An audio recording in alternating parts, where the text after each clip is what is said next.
HLC, le carrefour des icônes.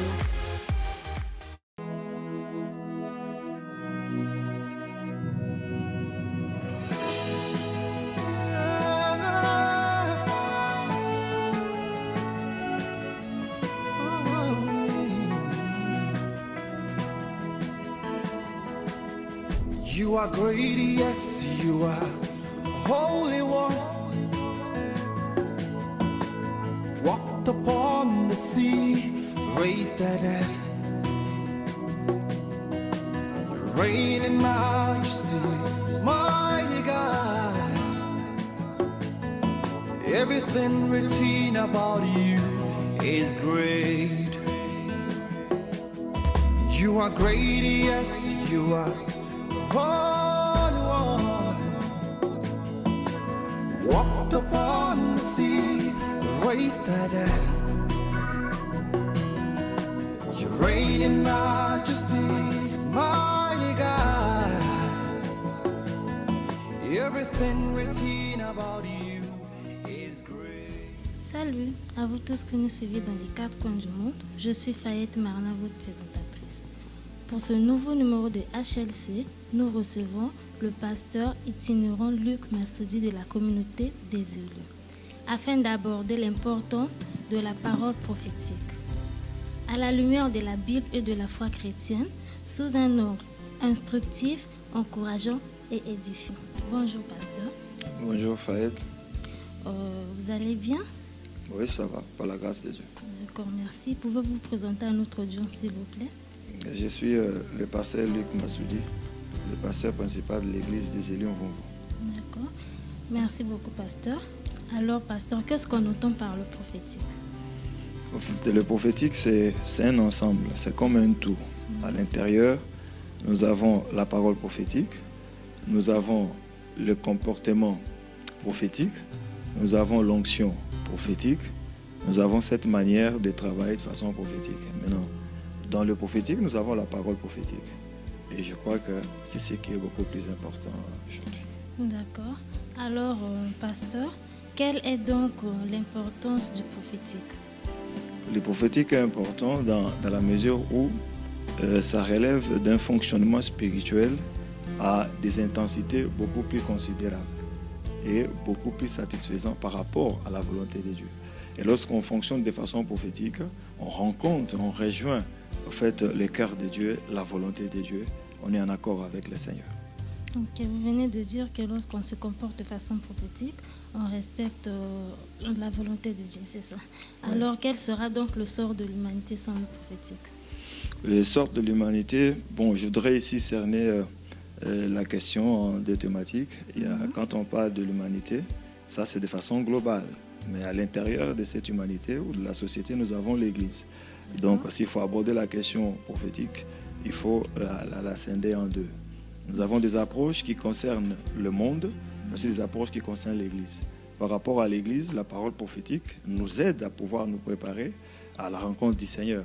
Ça nous aide à retenir notre attention par rapport à l'enlèvement de l'Église. Ça, c'est de façon globale.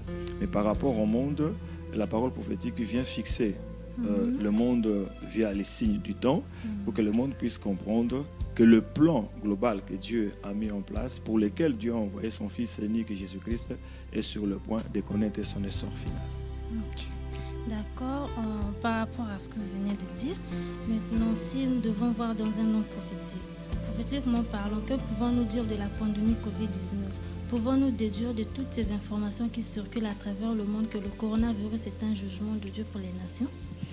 Bon, je ne voudrais pas ici, en tant qu'homme de Dieu, je voudrais m'inspirer de la parole de Dieu. Je ne voudrais pas rentrer dans les opinions, parce que la moindre des choses, c'est que toute opinion est libre. Toute personne, la moindre des choses, peut manifester son opinion.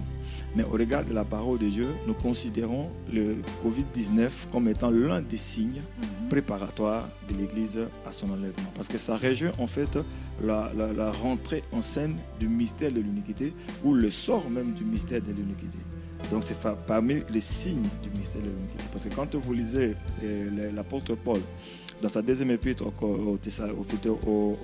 à Timothée, pas au Thessaloniciens mais à Timothée, là Paul dit, 3e chapitre, au petit du verset 1er, quand vous descendez, Paul dit clairement que vers les derniers jours, il y aura des temps difficiles.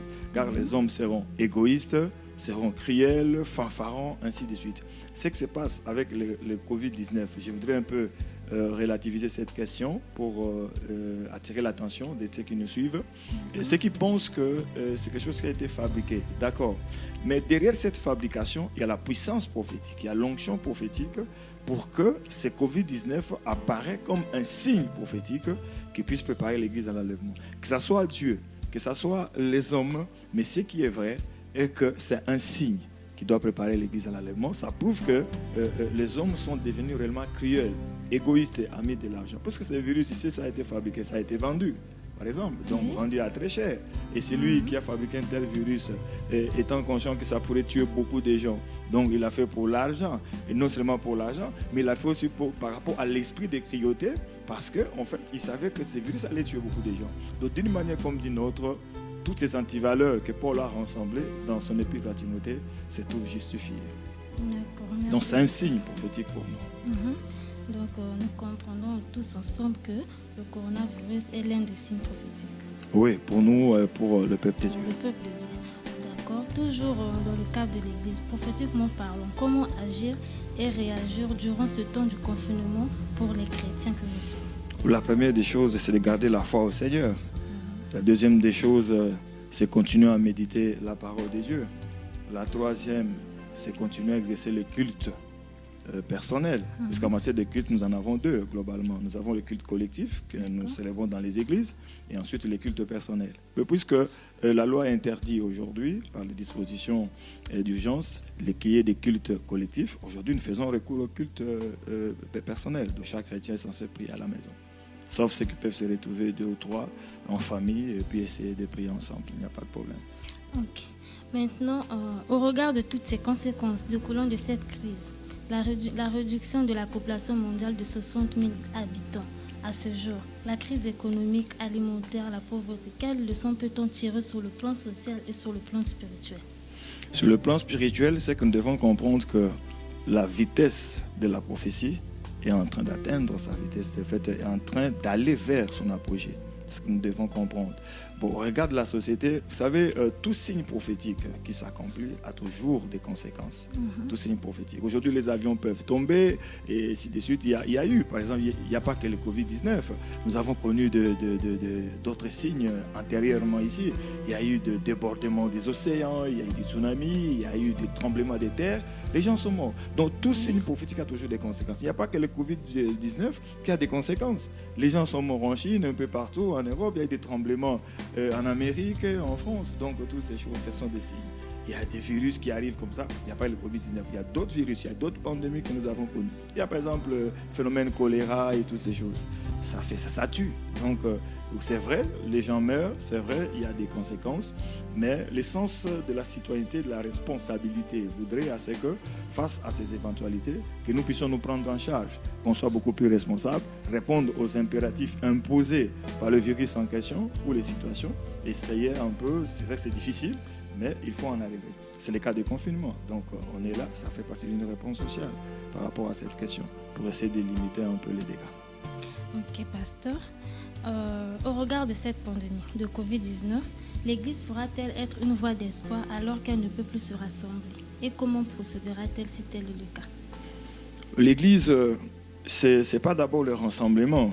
L'Église, c'est l'ensemble d'abord, pas d'abord le rassemblement. Je voudrais un peu séparer ces deux concepts.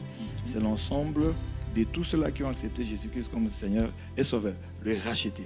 Donc, tu es l'Église, je suis l'Église, les autres sont également une Église, à un niveau en fait, réduit. Maintenant, au niveau global, l'Église constitue l'ensemble, constitue en fait, la communauté. C'est dans le sens de la communauté, mais la voix de l'Église se fait toujours entendre par les biais de la parole de Dieu. Même s'il n'y a pas de culte, mais la voix de l'Église se fait toujours entendre par les biais de la parole de Dieu. Et d'ailleurs, c'est ce que nous faisons. Ce que nous sommes en train de faire maintenant, là, c'est la voix de l'Église. Ce que les autres font sur les réseaux sociaux, c'est la voix de l'Église. Ceux qui parlent sur YouTube, c'est la voix de l'Église. Donc la parole de Dieu ne pourra jamais passer. Le Covid peut être là, les situations peuvent être là, mais la parole de Dieu se trouve être l'autorité absolue et la valeur absolue qui ne pourra jamais être relativisée par quoi que ce soit. Que ce soit dans le milieu, dans les moments difficiles ou dans le moment de gaieté, la parole de Dieu doit toujours être prêchée. Donc la voix de l'Église ici, c'est de dire au monde, faisons attention, Jésus-Christ revient bientôt.